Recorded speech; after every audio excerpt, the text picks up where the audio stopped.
Bismillahirrahmanirrahim. Rabbi shrah li sadri wa yassir li amri wahlul 'uqdatam min lisani yafqahu qawli. Raditu billahi rabba bil islam dina wa bi Muhammadin nabiyya wa rasula. Rabbi zidna ilma warzuqna fahma bi rahmatika ya arhamar rahimin. Uhayyikum tahiyatan ukhuwatan islamiyatan. Salamun qawlan min rabbir rahim. Assalamualaikum warahmatullahi wabarakatuh. Bismillah walhamdulillah. Wassalatu wassalamu ala rasulillah amma ba'du. Bismillah, hadirin Bapak Ibu sekalian. Alhamdulillah kita masih bisa dipertemukan kembali dengan keadaan sehat walafiat. Semoga pertemuan kita diberkahi oleh Allah Subhanahu wa taala. Hari ini kita akan melanjutkan perbincangan kita dengan tema Al-Insan fil Quran. Manusia di dalam Al-Quran. Objek ini penting untuk kita bahas. Mengingat kita adalah manusia. Dan pesan-pesan Allah Subhanahu wa taala secara spesifik, secara rasional kita, itu diperuntukkan untuk manusia. Meskipun Allah Subhanahu wa taala adalah raja dari semua makhluknya, raja di alam semesta ini. Zat yang maha kuasa atas segala sesuatu. Tapi tak menafikan bahwa Allah Subhanahu wa taala memberikan kita sebagai manusia beberapa perintahnya sebagaimana terkandung dalam Al-Qur'anul Karim. Dan kita sebagai manusia hendaknya bisa memahami bahwa Allah memberikan pesan-pesannya, firman-firmannya kepada kita melalui wasilah atau perantara dari para rasulnya. Bapak Ibu hadirin sekalian, manusia ini adalah makhluk yang sentral di planet ini. Nah, selain karena penciptaannya yang sempurna dan seimbang, makhluk-makhluk lain ya seperti hewan, tumbuh-tumbuhan itu diciptakan untuk kepentingannya, baik secara langsung maupun tidak langsung. Nah, hak kemakmuran bumi ini beserta isinya diberikan kepada manusia sebagai konsekuensi yang logis atas kesediaan kita memangku amanah Allah sebagai khalifah fil ardh.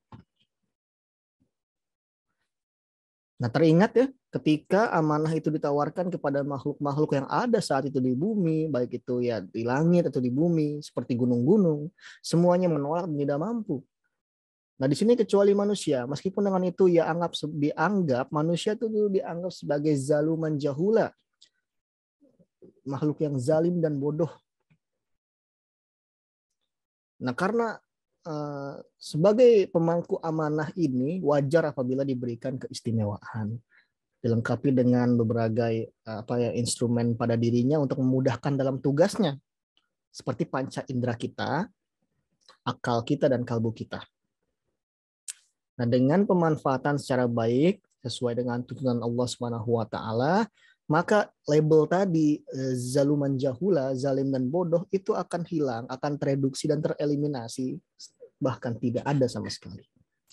Nah, akan tetapi jika manusia ini ternyata malah mengarahkan pada jalan yang lebih buruk dari itu, maka statement atau label tadi zaluman jahula ini bisa terus membekas, bisa terus melekat pada dirinya, bahkan bisa lagi lebih buruk dari binatang ternak sebagaimana Allah Subhanahu wa taala ini berfirman dalam Quran surat Al-A'raf ayat 179.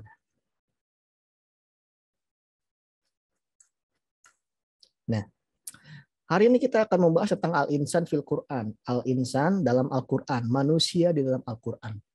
Nah, kajian tafsir kita pada sore ini bukan berbicara tentang esensi manusia saja, melainkan bagaimana Allah menyampaikan firman-Nya yang berhubungan dengan manusia dalam berbagai kata, berbagai diksi, berbagai pemaknaan, sehingga masing-masing di antara mereka itu bisa berubah-ubah.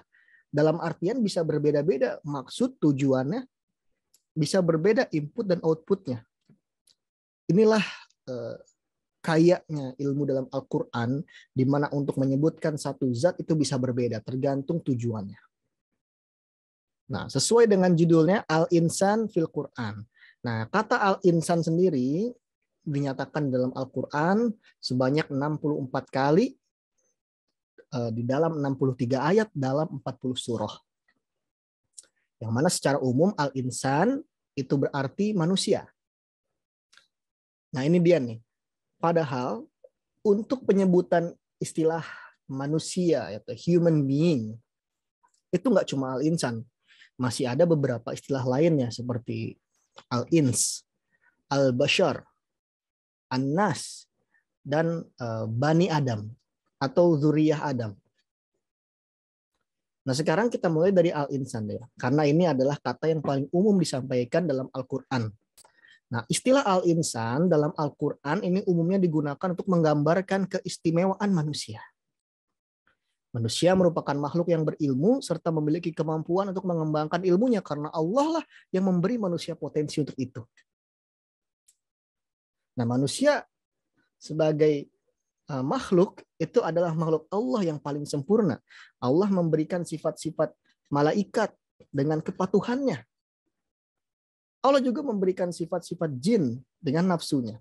Sehingga kita sebagai manusia secara natural kita bisa memilih mana yang baik, mana yang buruk. Meski pada hakikatnya fitrah manusia selalu mengarah pada jalan yang baik. Nah, bahkan secara sepintas sebenarnya jika kita lihat manusia dan hewan itu nggak ada bedanya. Manusia dan hewan sama-sama makhluk hidup yang dua-duanya punya nafsu, punya naluri gitu kan. Nah, perbedaan antara manusia dan hewan terletak pada akal yang Allah karuniakan kepada kita semua. Nah, akal ini menjadi center di mana ini bisa membantu manusia untuk memilih jalannya sendiri. Mana yang baik, mana yang buruk. Makanya di saat kita belajar fikih itu sering sekali tuh dibahas salah satu syarat misalnya harus berakal. Juga misalnya syarat-syaratnya mumayyiz, bisa membedakan baik yang buruk. Kenapa? Karena dengan kejernihan akal manusia ini disebut sebagai manusia makhluk yang sempurna. Nah, sebagaimana yang disampaikan tadi ya bahwa kata al-insan ini disampaikan sebanyak 64 kali dalam 63 ayat di 43 surah. Nah, di sini ada surat yang menyebutkan kata al-insan hanya satu kali saja gitu ya. Nah, ada 32 surat dalam Al-Qur'an yang menyebutkan kata al-insan sebanyak satu kali. Sebagaimana contohnya dalam Al-Qur'an surah An-Nisa, surah keempat ayat 28 yang berbunyi A'udzubillahi minasyaitonirrajim. Yuridullahu ayyukhaffifu ankum wa khuliqal insanu dha'ifa. Nah, di situ ada kata wa khuliqal insanu dha'ifa. Kan? Ada juga di dalam Al-Qur'an surah Hud surah ke-11 ayat 9, A'udzubillahi minasyaitonirrajim. Wala in adzaqnal insana minna rahmatan tsumma naza'naha minhu innahu layausun kafur. Tadi kan ada kata-kata insan yang berarti manusia. Nah, di sini kata al-insan ini digunakan untuk menggambarkan keistimewaan manusia. Nah, biasanya juga sering dihubungkan dengan proses the creations gitu ya, penciptaan manusia itu sendiri. Jadi kata al-insan adalah kata yang bisa langsung mendefinisikan bahwa ini loh manusia. Bahwa begini loh manusia. Inilah sifat-sifatnya. Nah, ini sering sekali disampaikan. Insana fi ahsani taqwim. Ya kan? Di situ dijelaskan bahwa sesungguhnya manusia itu diciptakan dalam bentuk yang sebaik-baiknya. Nah, kayak gitu contohnya. Lalu ada juga misalnya beberapa surah yang menyebutkan kata al-insan sebanyak 2 kali. Sebagaimana contohnya di Quran surah Maryam, A'udzubillahi minasyaitonirrajim, wa yaqulul insanu a idza ma mittu lasawfa ukhraju hayya. Itu juga ada juga di ayat 67-nya. Awala yadhkurul insan anna khalaqnahu min qablu wa lam yaku syai'a. Dan beberapa ayat lainnya yang mungkin nanti saya sampaikan ya melalui artikel yang saya bagikan kepada Bapak Ibu sekalian ya. Lalu kita beranjak ke kata-kata yang semakna dengan al-insan. Nah, tadi nih, anggaplah misalnya ada satu definisi yang mendefinisikan manusia sebagai sebuah makhluk, sebagai zat, itu ada al-insan. Tapi akar-akarnya, perkembangannya, itu ada beberapa kata yang juga sama mendefinisikan manusia. Sehingga jika manusia disambut dengan nama-nama ini, jika kita membaca Al-Quran dan ada sebutan-sebutan ini, itu kita harus pay attention gitu. Kenapa? Karena di dalamnya ada indikasi-indikasi kepada kita. Nah, di antara contohnya adalah kata al-bashar. Contohnya kata al-bashar. Nah, kata al-bashar Di dalam Al-Quran ini dinyatakan sebanyak 37-38 kali dalam 23 atau dalam 26 surah. Nah, kenapa ini ada perbedaan? Karena ya ini metode penghitungan yang berbeda. Itu nanti akan kita bahas berikutnya. Sebagaimana contohnya ya, di dalam Al-Quran, surah Maryam, ayat ke-26. A'udzubillahi minasyaitonirrajim. Fakuli washrabi wa qarri aina fa imma tarayinna minal bashar ahada faquli inni nadartu lirrahmani sauman falan ukallimal yauma insiya. Ya kan? Tadi disampaikan nih. Fa imma tarayinna minal bashari ahada.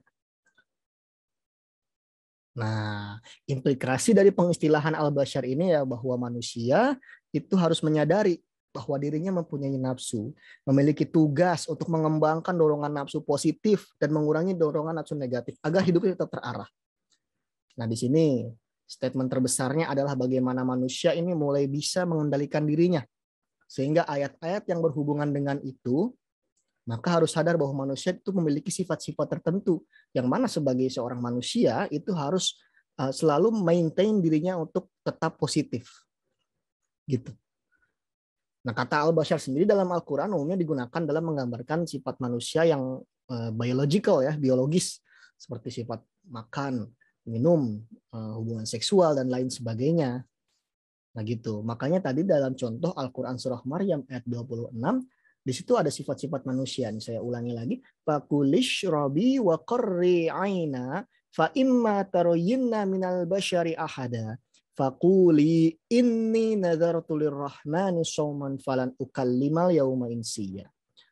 Makan, minum, dan bersukacitalah engkau. Jika engkau melihat seseorang, katakanlah, sungguhnya aku telah bernazar puasa bicara untuk Tuhan yang Maha Pengasih. Oleh karena itu aku tidak akan berbicara dengan siapapun pada hari ini. Nah, minal bashar artinya manusia lain. Nah, yang disebutkan manusia di sini adalah memiliki sifat-sifat seperti makan, minum, dan kecenderungan untuk bersukacita. Gitu. Lalu ada lagi kata yang berikutnya ya. An-Nas. Nah ini kayaknya sering kita dengar ya karena An-Nas ini adalah nama surah yang mana surah ini adalah surah yang terakhir yang mungkin yang insya Allah ya kita semua hafal gitu kan. Qul a'udzu birabbin nas, malikin nas, ilahin nas, min syarril waswasil khannas alladzi yuwaswisu fi sudurin nasi minal jinnati wan nas. Ya kan. Nah, kata An-Nas sendiri sebenarnya satu akar dengan al-insan karena An-Nas adalah bentuk jamak dari al-insan. Ya prinsipnya nothing different ya dari al-insan gitu. Nah, karena di sini kenapa perbedaannya ada di mana? Perbedaannya ada pada letak cakupannya. Kalau insan itu bisa jadi menyampaikan sesuatu yang dispesifikasikan, tapi kalau An-Nas itu digunakan untuk menyatakan bahwa manusia adalah makhluk yang memiliki komunitas, masyarakat, etnik, budaya, sekaligus makhluk sosial yang mana saling membutuhkan satu sama lain. Nah, ini yang paling penting. Kata An-Nas biasanya juga digunakan untuk membahas persoalan-persoalan hukum fikih. Baik itu sifatnya amr, perintah, atau nahi, atau larangan. Nah, kata An-Nas dalam Al-Quran ini banyak banget, sebanyak 241 kali dalam 55 surah. Nah, inilah penggunaan kata yang paling banyak di dalam Al-Quran beriringan dengan al-insan. Ya, karena al-insan dan An-Nas sejatinya adalah satu kata ya, cuma membedakan aja dari singular sama ke plural gitu ya. Atau di sini ada contohnya ya, Al-Quran surat Al-Hujurat. Surat Al-Hujurat ayat ke-13. A'udzubillahi minasyaitonirrajim. Ya ayyuhan nas, inna khalaqnakum min dzakari wa untha wa ja'alnakum syu'uban wa qabaila lita'arafu. Inna akramakum indallahi atqakum, innallaha alimun khabir. Wahai manusia, sesungguhnya kami telah menciptakan kamu dari seorang laki-laki dan perempuan. Kemudian kami menjadikanmu berbangsa-bangsa, bersuku-suku agar kamu saling mengenal. Sesungguhnya yang paling mulia di antaramu di sisi Allah adalah yang paling bertakwa. Sesungguhnya Allah Maha mengetahui lagi Maha teliti. Nah, dari awal aja kata ini kan ada kata panggilan ya. Ya ayuhan nas, wahai manusia, wahai kalian semua yang mengaku manusia. Umum sekali. yang merasa manusia, zat manusia. Barang siapa yang merasa manusia, dengarkan ini. Nah, seakan-akan Allah berfirman seperti itu. Inna khalaqnakum min dzakari wa unsa. Sesungguhnya kami telah menciptakan kamu semua dari seorang laki-laki dan perempuan, dan ayat sampai habis ayat. Nah, ini juga ada implikasinya ya setelah kita memahami bahwa dari pengistilahan An-Nas ini bahwa setiap manusia harus melakukan kegiatan yang berhubungan dengan masyarakat. Gak sendirian. Homo socius, ingat kan? Makhluk sosial, makhluk yang membutuhkan satu sama lain. Ya maka bentuk pelaksanaan ini beraneka ragam ya, bisa seperti ta'amul ya, communicate and interact gitu kan, berkomunikasi dan berinteraksi sosial secara tertib, saling mengenal, ta'awanu, saling tolong menolong, musyawarah, santun, menjaga silaturahmi dan lain sebagainya. Nah, jika manusia malah berbalik dari kodrat yang seperti ini, maka sesungguhnya itu manusia yang belum sempurna dalam tanda kutip ya. Lalu yang berikutnya, al-ins. Ini masih satu akar juga.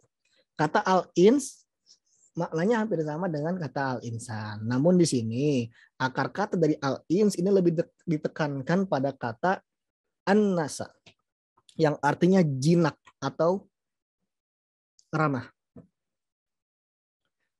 Nah, keunikan dari penggunaan kata ini biasanya selalu disandingkan dengan kata jin. Ya kan? Kata in selalu disandingkan dengan kata jin atau jan di dalam Al-Quran karena mereka berdua ini saling berlawanan satu sama lain. Punya pola yang sama, pola hidup yang sama, skema hidup yang sama, tapi saling berlawanan. Sebagaimana manusia memiliki sifat yang tampak, sedangkan jin tidak tampak. Ini kedua yang saling bertolak belakang. Tapi secara hakikat kehidupannya sama. Dunianya pun sebenarnya sifat dunianya itu masih sama. Nah, sifat-sifat manusia dengan jin itu tidak berbeda jauh. Yang membedakan hanyalah Allah memberikan kita batas untuk tidak ke sana dan jin juga tidak ke sini. Seperti itulah kurang lebih kan. Nah, ayat yang mungkin bisa mencontohkan Al-Quran surah Al-An'am ayat 130. A'udzubillahi minasyaitonirrajim. Ya ma'syaral jinni wal ins. Ya kan? Ya ma'syaral jinni wal insi alam ya'tikum rusulun minkum yaqussuna 'alaikum ayati wa yundzirunakum liqa'a yaumikum hadza. Al-ayat. Artinya, wahai golongan jin dan manusia, tidakkah sudah datang kepadamu rasul-rasul dari kalanganmu sendiri yang menyampaikan ayat-ayatku kepadamu dan memperingatkanmu tentang pertemuan pada hari ini? Nah, di sini Allah menyampaikan, Allah memanggil bahwa semua dari golongan jin dan manusia sebagai dua-duanya makhluk Allah dan bertanya, sudahkah datang kepadamu rasul-rasul dari kalanganmu sendiri yang menyampaikan ayat-ayatku kepadamu? Dan ayat berikutnya. Nah, implikasinya adalah bahwa setiap manusia ini harus sadar bahwa dirinya itu punya kodrat sebagai manusia yang jinak. Jinak ini bukan dia ibaratkan sebagai binatang ya, Bapak-Ibu semuanya. Melainkan kejinakan maksudnya apa? Adalah taat. Sifat yang taat pada perintah Tuhannya dan selalu memperhatikan hukum-hukum yang bersangkutan dengannya serta bersikap ramah terhadap lingkungan sekitar. Nah, itu dia. Nah, di sini ada mungkin yang terakhir ya. Istilah yang keempat adalah Bani Adam atau dzurriyyah Adam. Yang artinya adalah anak cucu Adam atau keturunan Adam. Nah, kedua istilah ini digunakan untuk mengistilahkan manusia yang dikaitkan dengan kata Adam yang merupakan sebutan bagi manusia pertama yang diciptakan Allah. Secara umum, Bapak Ibu sekalian, bahwa penggunaan kata ini di dalam Al-Quran yaitu untuk menunjukkan bahwa setiap manusia itu mempunyai keturunan yang mana ujungnya dari keturunan ke atas itu sampai kepada Nabi Adam alaihissalam. Dan origin umat manusia itu berasal dari Nabi Adam. Sebagai Abul Bashar ya, sebagai bapaknya umat manusia ya Nabi Adam. Nah, kata Bani Adam sendiri disebutkan sebanyak 8 kali dalam 4 surah. Sedangkan kata dzurriyyah Adam itu disebutkan hanya 1 kali. Nah, kalau misalnya ayat Al-Quran yang menjelaskan tentang penggunaan kata Bani Adam, ada di dalam Al-Quran surah Al-A'raf ayat ke-26. A'udzubillahi minasyaitonirrajim. Ya bani Adam, qad anzalna 'alaikum libasa yuwari sau'atikum warisha. Wahai anak cucu Adam, sesungguhnya kami telah menurunkan kepadamu pakaian untuk menutupi auratmu dan bulu. Nah, ini sama kayak Nas tadi, maksudnya ya untuk memanggil semua yang merasa anak cucu Adam, yang artinya ya semua manusia gitu kan. Cuma di sini penekanan ada pada kata Adam untuk menunjukkan bahwa kita semua umat manusia berasal dari satu akar, yaitu Nabi Adam alaihissalam. Begitupun dalam ayat yang mengandung kata zuriyah Adam dalam Al-Quran surah Maryam ayat 58. A'udzubillahi minasyaitonirrajim. Ulaika alladzina an'ama Allahu 'alaihim minan nabiyyina min dzurriyyati Adam wa mimman hamalna ma'a Nuh. Mereka itulah orang-orang yang telah diberi nikmat oleh Allah, yakni para nabi keturunan Adam, orang yang kami bawa bersama Nuh. Al-ayah. Dan disampaikan ya bahwa orang-orang yang selamat ketika peristiwa Nabi Nuh pasti keturunan Nabi Adam. Yang mana kita hidup sampai saat ini semuanya berakar dari Nabi Adam. Sehingga kita semakin yakin gitu kan bahwa setiap manusia harus sadar bahwa dirinya itu punya keluarga yang jelas, nasab yang jelas. Yang ini juga menjadikan kelebihan dan keistimewaan manusia karena jelasnya keluarga yang hanya dimiliki manusia. Makanya setiap manusia untuk mendapatkan adanya keluarga ya harus menempuh dengan cara-cara yang halal melalui pernikahan, segala sesuatu dalam keperluan keluarga yang tidak bertentangan dengan syariat maka itu dianggap sebagai amal yang sholih dan ibadah. Begitupun setiap anggota keluarga memiliki tugas dan kewajiban masing-masing serta melaksanakan fungsi keluarga. Nah, dari keempat kata yang satu akar dengan al-insan tersebut dapat kita kesimpulkan ya bahwa dalam keempat kata tersebut tetap bermakna manusia namun dikhususkan untuk menggambarkannya dari sisi yang berbeda. Jika al-insan lebih menggambarkan manusia sebagai makhluk yang memiliki kemampuan nalar dan fikir dan menggambarkan manusia secara umum memiliki kelebihan dan kekurangan. Kata Al-Bashar menggambarkan manusia dari sisi biologisnya, butuh makan, minum, dan lain sebagainya. Sedangkan An-Nas di sini semakna dengan kata Al-Insan. Karena dia adalah jamak dari kata Al-Insan, lebih menekankan pada kenyataan bahwa manusia ini memiliki komunitas, membutuhkan satu sama lain, homo socius, makhluk sosial. Kata Bani Adam tadi menjelaskan ya bahwa semua manusia adalah anak keturunan Nabi Adam dan berimplikasi pada kenyataan bahwa manusia memiliki saudara dan tidak bisa hidup sendiri. Begitupun al-ins ya, implikasi bahwa manusia adalah makhluk yang taat, makhluk yang patuh pada Allah Subhanahu wa taala untuk mengikuti semua perintahnya dan meninggalkan segala larangannya. Oke, itu aja untuk pertemuan kita pada hari ini. Mohon maaf apabila dalam penyampaian masih ada kekurangannya. Semoga Allah Subhanahu wa taala memberikan kita ilmu dan memberikan kita kebermanfaatan dalam menempuh kehidupan kita, baik untuk diri kita, keluarga kita, lingkungan kita, dan mampu menebar manfaat sebanyak-banyaknya. Allahumma fa'na bima 'allamtana wa 'allimna ma yanfa'una warzuqna uluman tanfa'una fid dini wad dunya wal akhirah. Wa akhirul kalam wabillahi taufiq wa hidayah. Wassalamualaikum warahmatullahi wabarakatuh.